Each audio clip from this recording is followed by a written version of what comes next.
यात्रीगण कृपया ध्यान दें, आपकी जिंदगियां सरकार के लिए बहुत ही सस्ती हैं, क्योंकि ना तो आपके पास पैसा है और ना आपके पास दिमाग। दोस्तों ऐसा मैं इसलिए कह रहा हूं क्योंकि ना प्रयागराज महाकुंभ में जाने से श्रद्धालुओं का जन सैलाब उठ रहा है और ना ही सरकार इन गरीब श्रद्धालुओं के लिए सही ढंग से सुविधा व्यवस्था कर पा रही है।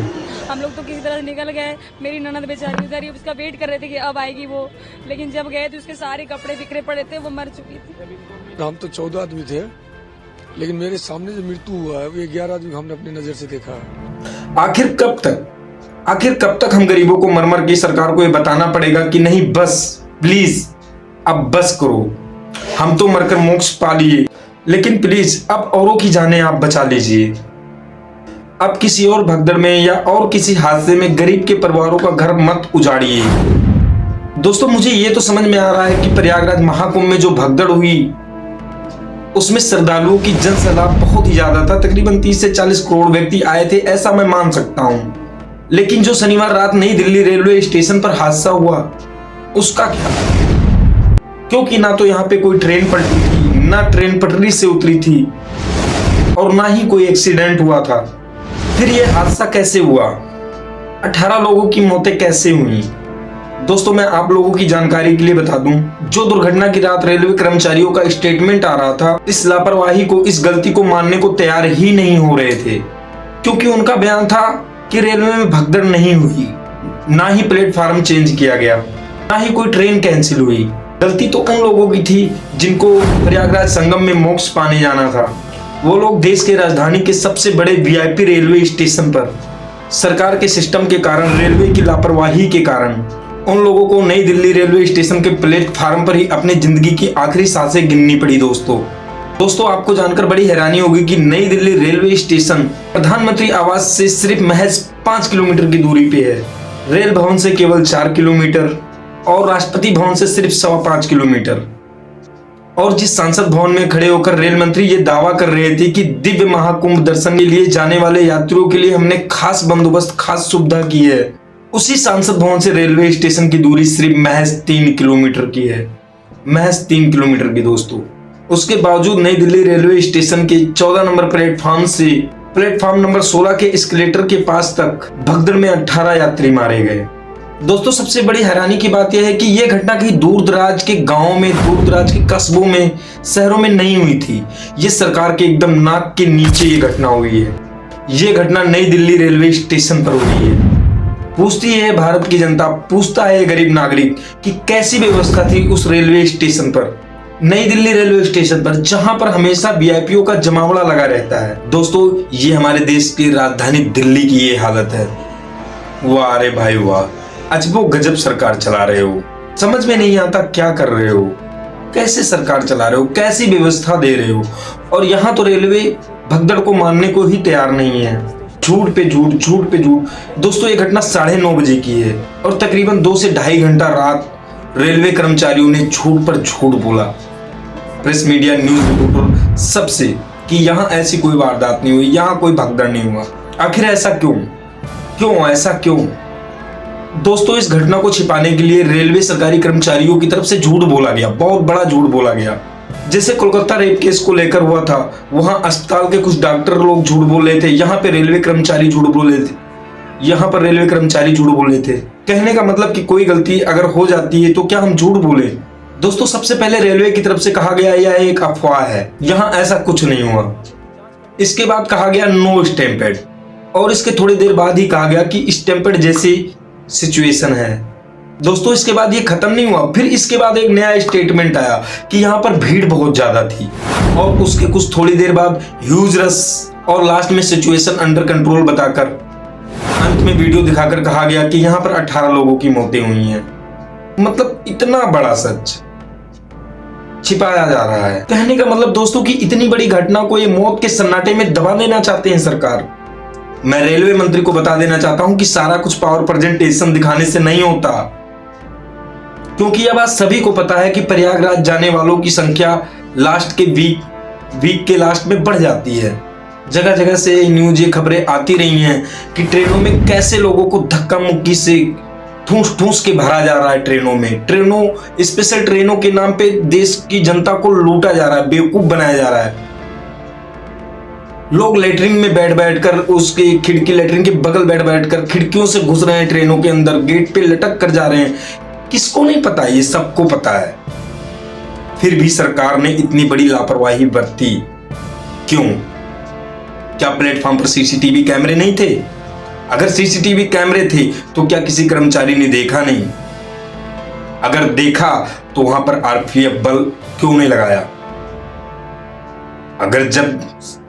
अगर जब रेलवे को पहले से ही इसकी सूचना थी कि प्लेटफॉर्म पर इतना भीड़ होने वाला है तो उनको आरपीएफ तैनात कर देना चाहिए था। कि नई दिल्ली रेलवे स्टेशन पर आरपीएफ नहीं है? किसकी ड्यूटी लगी थी उस प्लेटफॉर्म पर जहां पर यह हादसा हुआ? पूछती है भारत की जनता रेलवे मंत्री से कि जिस कर्मचारी की ड्यूटी वहां पर लगी थी उसका नाम सबके सामने लाया जाए। और वो क्या कर रहे थे अधिकारी जिनकी ड्यूटी लगी थी? क्या सभी रेलवे अधिकारी भांग पीकर सो रहे थे कहीं कोने में पड़े, शराबियों की तरह, कि कोई होश हवास खबर नहीं है? इस घटना का जिम्मेदार कौन है? दोस्तों, अब मैं आप लोग को बता देना चाहता हूं कि सरकार को कौन समझाए कि इस पर एक जांच एजेंसी बैठाने से हमें सही आंकड़ों का तो पता लग जाएगा। पर जिन गरीब परिवारों के जाने गई हैं, कोई उनका अपना खोया है, किसी का माँ खोया है, किसी का बाप खोया है, किसी की बहन खोई है, किसी का कोई इकलौता वंश था, किसी की आखिरी निशानी थे उस प्लेटफॉर्म पर। दोस्तों, इस देश में अब जाने बहुत सस्ती हो गई है सरकार के लिए। दोस्तों, पता है समस्या कहां पे है? समस्या हमारे भारत की जनता में खुद है। हमारे भारत की जनता इतनी भोली भाली है कि वो किसी के ऊपर भी भरोसा कर लेती है। भले ही वो एक बार उससे धोखा खाए हो, फिर भी वो उसी के ऊपर भरोसा कर लेती है। महाकुंभ के भगदड़ में सरकारी आंकड़ों के अनुसार 30 लोगों की जाने गई थी और गैर सरकारी आंकड़े तो उसकी कोई गिनती ही नहीं सामने आई। वो आंकड़े ही दोस्तों अनगिनत थे प्रयागराज में।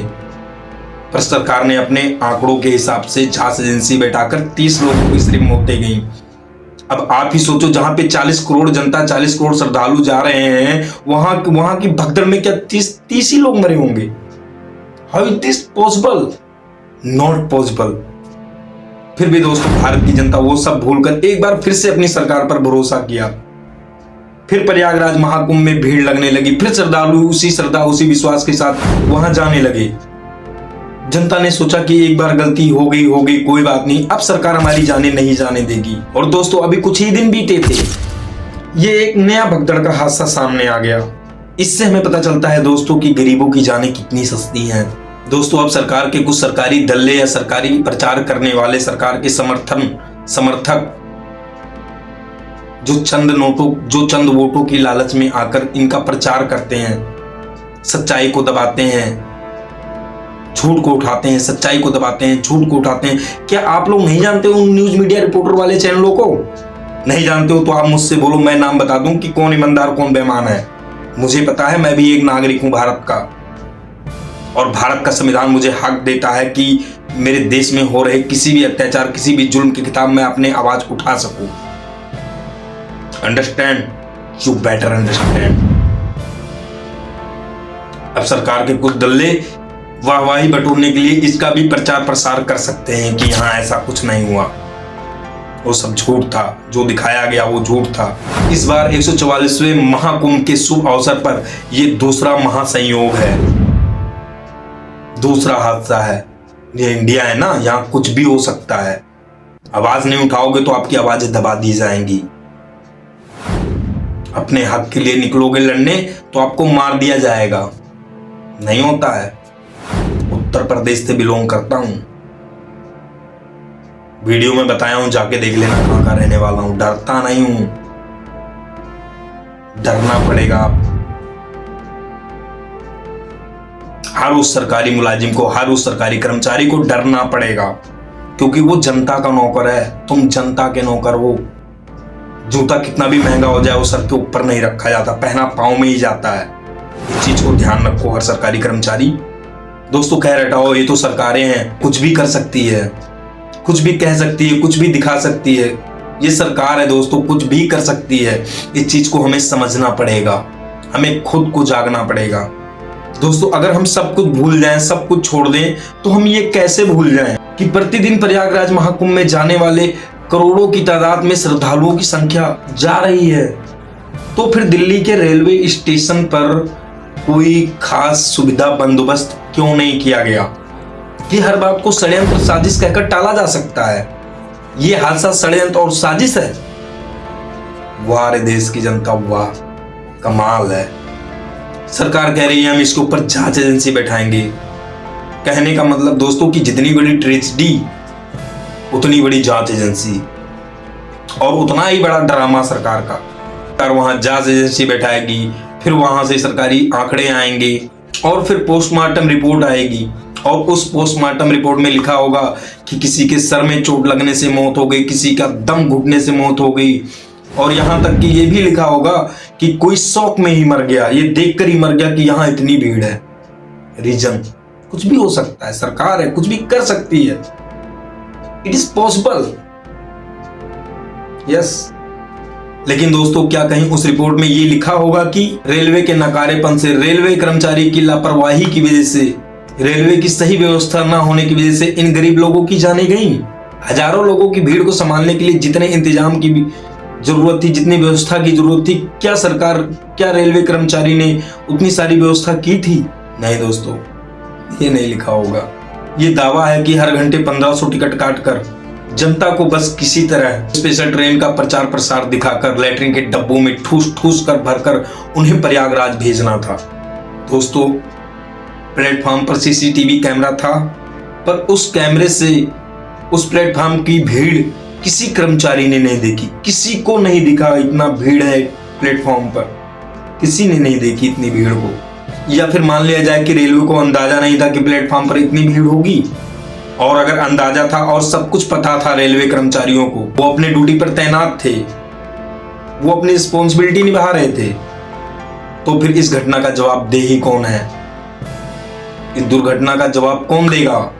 इन गरीब लोगों की जिंदगियां जाने के पीछे जिम्मेदार कौन होगा? कुंभ स्पेशल ट्रेन का नंबर गिनाकर वाहवाही लूटने वाले, बेसिक व्यवस्था को भूल जाने वाले रेलवे अधिकारी, रेल प्रशासन, रेल मंत्री क्या क्या तारीफ बटोरने वाले इस घटना का जवाबदेही भी करेंगे? इस घटना की जिम्मेदारी और जवाबदेही भी रखेंगे? या फिर जांच रिपोर्ट का ठंडा पानी आस के सुलगते सवालों पर डालकर फिर किसी भगदड़ में, फिर किसी और रेल दुर्घटना में इन गरीबों का मरने का इंतजार करेंगे? दोस्तों भारतीय नागरिक होने की वजह से मेरा यह सवाल है सरकार से कि दुनिया के इतने बड़े लोकतांत्रिक देश में आम आदमी की जानें इतनी सस्ती क्यों है? जय हिंद, जय भीम, जय भारत, जय जवान, जय किसान, जय जवान। नमस्कार दोस्तों, अभी मैं 2 दिन में एक वीडियो और अपलोड करने वाला हूं। इसका भी बहुत बड़ा मुद्दा है, बहुत बड़ा केस है। ऐसी ट्रेजेडी के बारे में मैं आप लोग को बताऊंगा, आप लोग उम्मीद ही नहीं कर सकते हो कि सरकार हम लोग के साथ कर क्या रही है। तो दोस्तों मेरी अगली वीडियो का इंतजार कीजिए कि मैं वो वीडियो किस टॉपिक पे बना रहा हूँ, आप उसको ध्यान से देखिए। और अगर मेरा सोच आप लोग को अच्छा लगे तो लाइक शेयर सब्सक्राइब कीजिए और मेरे सवालों को रुकने मत दीजिए। मेरे सवालों को आप लगातार कंटिन्यू आगे बढ़ाते जाइए। मुझे भी बस अपने देश की इतनी थोड़ी सी सेवा करनी है, इतनी जगह चाहिए मुझे अपने भारत माँ की गोद में जाने के लिए, जिसकी मुझे आप लोग की जरूरत है। जय हिंद।